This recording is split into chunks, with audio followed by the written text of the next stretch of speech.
Hello everyone, welcome to Scrapbook.com. My name is Garcia with Prima, and I am here to show you something really fun that I am so in love with, my Artisan Powders. Now all of these powders are just rich in pigment. So they're pigment powders, they're finely milled, so you have a really fine powder, but they're a little different than mica powder. Now a lot of people like to confuse them with mica powder, but they're not the same, and I'm going to show you why.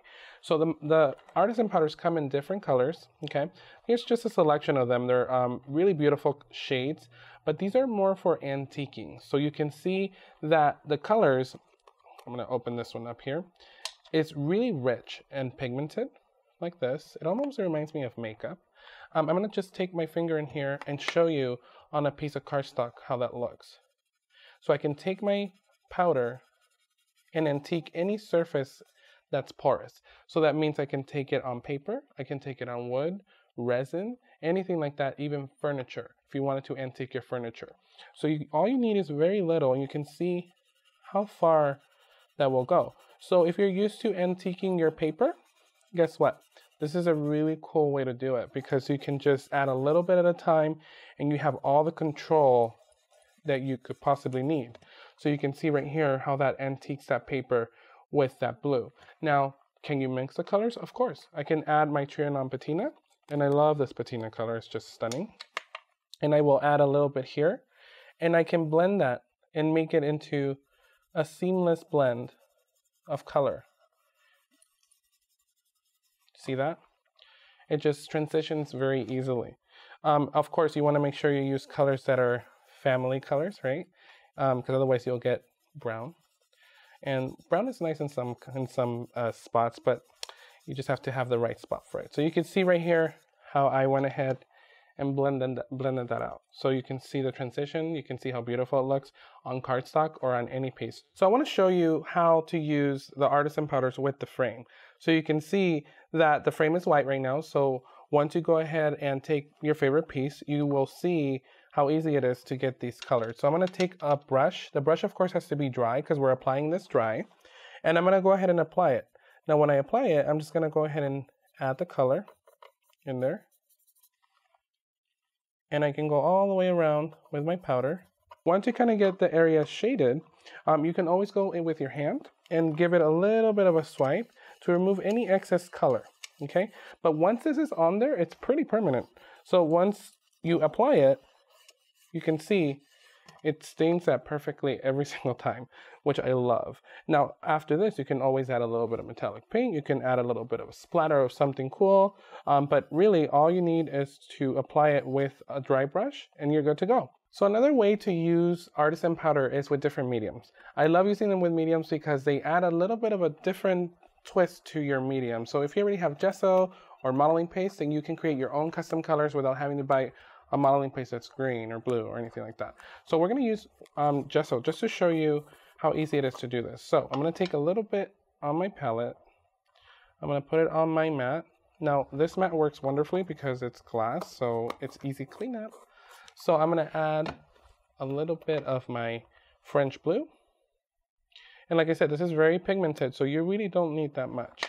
Now, as a rule of thumb with any sort of medium, you have to remember that when you work with white, it's going to turn pastel, right? So when you see this color, you're going to think, wait, that doesn't look like the same color. But that's because it's white. You're turning something a little lighter. So I'm going to just mix it in. And once you mix it in, you can see that it turns into a really nice paste. And when you turn it into this paste, you can put it through a stencil. You can add it to any sort of mixed media project if you wanted to. Your books, your cards, anything like that. Isn't that pretty? Now, another way to use this is with water. So if you wanted to create your own custom sprays, or if you wanted to add it to, for example, laces or ribbon. I know a lot of people like antiquing laces. I like to add a little bit of this onto my mat or onto a water bottle or anything like that. And I like to take a brush and add my water. Now, when you add your water, okay, you're just gonna dilute this as best as you can. And this will allow you to create sort of like a diluted pigmentation medium here. So if you like watercoloring, this is a really great way to watercolor, and you'll have a ton of pigment to work with. So you can see right here how I've diluted that powder, and now it's become a really beautiful watercolor medium. Isn't that beautiful? I'm gonna add a little bit more water. And you can paint with this. So if you have coloring books at home, if you have anything that you like coloring, this is perfect for that. So now guys, we're gonna go ahead and add a little bit of color, a little bit of sparkle to our cover. So we're gonna go back to our book. I'm gonna take a little bit of my Antoinette Pink Artisan Powder. So I'm gonna take a little bit of this, I'm gonna open it up, and look how beautiful that color is. It's just so nice. So I'm gonna sprinkle a little bit into some water, okay? I just need to get a little bit of color into that water. I'm gonna take my brush and I'm gonna go ahead and mix it. Now you can see it's already kind of getting mixed, and look at how nice that mix is in there. And it creates this beautiful shabby color. It's just so beautiful. I love it.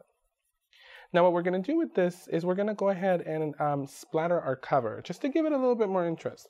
So I'm gonna take a little piece of paper towel because I don't wanna get it on the frame. I just wanna get it on the outside, so a little bit on the flowers, okay? And I'm gonna do a little bit of splattering. So I'm gonna just give this a quick mix because remember the artisan powder is pigment powder, so it kind of drops to the bottom sometimes. So you just wanna give this a little mix, and then I'm just gonna go and do this and add a little bit of color onto my book. Just like that. And I'm gonna show you here. So you can see right here, a little bit of that pigment just drops into little droplets of color, which I love. It's just very, very dainty. I know you might be thinking, well, that's so little, but it's just the little details that make these books so beautiful. So I'm gonna just add a little more on the flowers, especially right here on this cream flower. You're gonna see it pop a little better. Now, once I'm done with this, I'm gonna go ahead and take a little bit of Sparks paint. Now, Sparks paint is a very highly mica filled paint. So you'll see that it has a very beautiful sparkle. So I'm going to use the same water here because it's pretty much diluted. I just need a little bit of that paint and a little bit of that. And I'm going to just go ahead and add a couple of droplets of that. Maybe to my flowers. See that? You can see the droplets of solid color, but you could also see the droplets of the Sparks paint. Makes it look really beautiful. So now we're going to start working on the cover and the side with our metals. So we have memory hardware metals to work with. I'm going to show you how that looks like in a minute. Thanks for watching. If you like this video and want to see more from Scrapbook.com, please like, share, subscribe, and leave a message. Happy crafting!